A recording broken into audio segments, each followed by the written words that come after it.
এই পাগলা মসজিদের দান বাক্সে একজন প্রেমিক তার প্রেমিকাকে পাওয়ার জন্য চিঠি দিয়ে গেছে।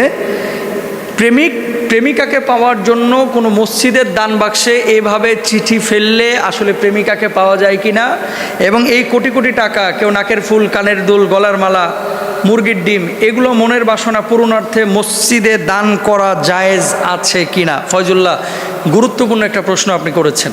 দেখেন, মসজিদ দান করা, মসজিদে দান করা, মসজিদ নির্মাণের জন্য, আবাদের জন্য, এটা ভালো কাজ। রাসূল আকরাম সাল্লাল্লাহু আলাইহি ওয়াসাল্লাম বলেছেন, মান বানা লিল্লাহি মসজিদান বানাল্লাহু লাহু বাইতান ফিল জান্নাহ।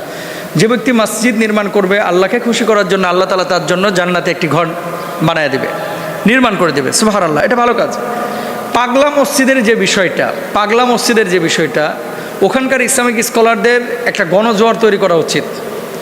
দেখেন, কিশোরগঞ্জে আমরা তো যাই, পাকুন্দিয়া, করিমগঞ্জ, কিশোরগঞ্জের বহু এলাকা, শোলাকিয়া, কিশোরগঞ্জ সদর, এগুলোতে আমাদের প্রোগ্রাম থাকে।